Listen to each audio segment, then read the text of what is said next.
Hey guys, welcome back to another video on the Inside Spurs channel. I hope we're well. I hope we're all okay from the weekend just been and looking forward to a big Champions League game tomorrow night against Sporting Lisbon. So yeah, we're looking at Sporting Lisbon this season, how they are looking in the league, some of their players, looking at some team news and just sort of see how we look as well. So yeah, guys, like, comment, subscribe, hit the bell notification, all that jazz.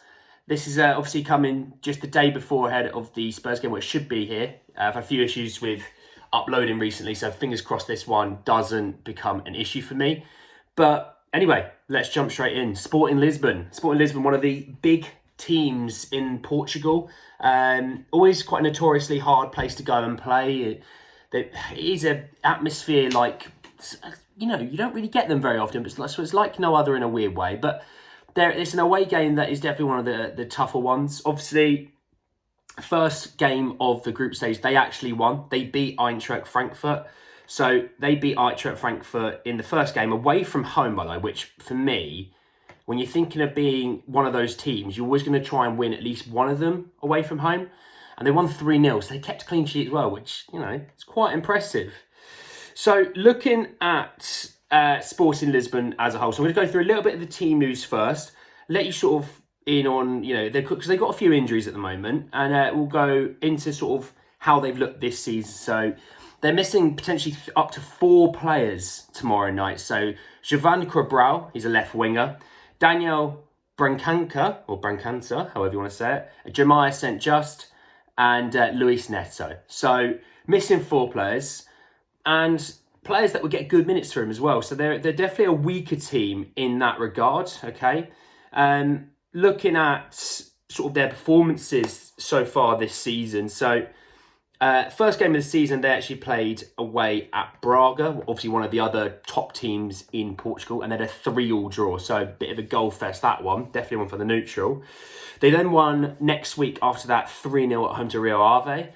And then they had potentially one of the three big games of the season for them, away from home at least. And they obviously had Braga. Then they had third game of the season away at Porto, which lost 3-0 with a sending off. A week later, then they played at home to Chavez, and again they lost 2-0 with a sending off. So it's back-to-back games with a sending off, which is pretty brutal, to be honest. They then played at home to Estoril, which they won 2-0, sorry. Then obviously, in the week, they then beat Frankfurt 3-0 and then beat Portimonense 4-0 at home. So 3 clean sheets in a row. Have had 2 sending offs in that time as well, and they have actually shipped a few goals as well. I mean, you think they've conceded 2 to Chavez, 3 to Braga, 3 to Porto. Yes, you've had a few clean sheets in a row, but you've also been beaten quite comprehensively in a couple of games, as well as obviously shipping a few against Braga. So when they get it right, they're a good defensive team. Clearly, obviously, if you've got 3 clean sheets in a row, 1 may be a fluke, 2 you might have a bit of luck, but if you get 3 in a row, clearly you know what you're doing, especially away from home to a team like Frankfurt, and obviously they were away from home against Estoril as well. So this season, on the face of things, they are sitting in 7th place. They've played 6, won 3, drawn 1, lost 2. So they've actually scored 12, so 2 a game. They've also conceded 8, which is just over 1 a game. Okay, so clearly a team that you can get at, and clearly a team that can get at you. Now sitting in 7th, it's obviously not the be-all and end-all. They're 2 points behind 4th, so you don't really read too much into it. Last 5 games, they've obviously won 3 and lost 2. So definitely a team that on their day have their magic, and definitely not on their day, you can really hit them for 6. So that's something you've got to be wary of. They're going to obviously be really up for it. It's the first Champions League game at home for them this season. They're obviously going to be up for it. They're going to want to try and get 2 wins from 2 when you think of the fact they've already beat Frankfurt. If they go into match day 3 with 6 points, they're sitting really healthily, and they'll be looking to win the group potentially. So definitely a very good outfit. One that you have to take very seriously, especially away from home. Very, very seriously, okay? And also, just a little side note, they do have a former Spurs player playing for him at the moment, Marcus Edwards. He was obviously touted to be one of our best and promising youngsters. obviously went off to do his own thing into different leagues. So it'd be good to see him play. I'll be interested to see how he plays and fares against us.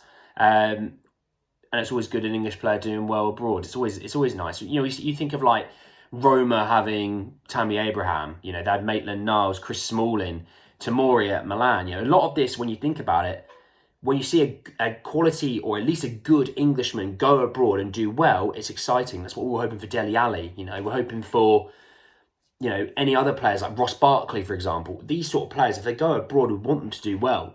We want more depth of the England squad, you know. So coming on to Spurs, there's only really one injury concern. That's still Lucas Moura. So they expect Bryan Hill to be fit and healthy. They think Lucas will be hit nearly there or thereabouts, but there's no point rushing him for the one-off game. Obviously, we didn't play last weekend because the games were postponed due to, obviously, the Queen passing away. We've had, obviously, even more rest when you think about it now. We'd have had a whole week's worth of rest, pretty much. Players should be fairly fit. I'd expect a similar team, really, to the last Champions League game. We've obviously got Leicester we've also got Leicester in the league this weekend. We're not sure if that will go ahead due to obviously the funeral coming up for the Queen. But speaking on this game and this game alone, I think we should be putting out the best team possible. And the best team possible, for me, Lloris in goal, shock. Right wing back, right now you'd have to give it to Emerson because defensively he's been pretty sound. And Doherty's not fit enough yet. Spence still needs time, so it'd probably be Emerson. The three centre-halves would be Romero, Dyer, and I think Longley. And then left wing-back would be Ivan Perisic. The two centre-mids, Bentancur and Højbjerg. And the front three, I would probably assume it would be Richarlison, Kane and Son. I think that he's dropping Kulusevski at the moment because he knows what he has in Kulusevski and he wants to try and get Son into some form. I would personally like to see Kulusevski play alongside Richarlison and Kane. Maybe Son just needs a little bit more rest. I don't know. But right now, he's just not firing on all cylinders. So, yeah, looks like we've got a pretty healthy squad. I'd hope to see a little bit of players like Basuma in there coming in for some minutes. Maybe a few minutes with Doherty. Maybe even Bryan Hill gets a few minutes if he's fit. I'd like to see Bryan if he's possible. My prediction for the game, I think we win. I do think we don't keep a clean sheet, though, so we're going to need to score a few. I still think we'll be fairly thereabouts at the back. I'm predicting 2-1 win away to Sporting Lisbon. I can't see us keeping the clean sheet, and I think there are times we might have to hold on a little bit, but I really want to see a more complete performance. You know, Fulham and Southampton were the most complete games of football we've played, but we switched off and conceded goals. Fulham were under the cosh for the last 10 minutes. Southampton started really well. So for me, I'd love to see a 90-minute performance. Doesn't mean it's going to be like that, but if we can get something similar to Fulham or Southampton, we should be there or thereabouts. But yeah, that is just a little quick preview of obviously the weekend's fixture. I'm really looking forward, not the weekend's fixture, the midweek fixture. I'm really looking forward to it. Lisbon are a testing team. You don't know what you're going to get on the day, and I think sometimes that can be exciting. We're going to obviously hope and pray that we hit the ground running, we hit the game well, and maybe get an early goal just to settle down a little bit. We'll probably have to nullify a bit of an onslaught maybe to start the game.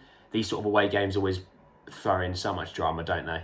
So, yeah, that's the end of the prediction video for myself. Let me know what you guys think. I'm looking forward to it for sure. But let me know what you guys think. Let me know if you think we can get the win, get a draw or a loss, whatever it might be. And let me know who you hope to see start. But anyway, guys, that is the end of the video. I hope we're all well. I hope we're looking forward to the game tomorrow. And hopefully, my next video will come out and I'm in a good mood because obviously we've won. But anyway, guys, that's the end of the video. I will see you all very, very soon. Take care, guys.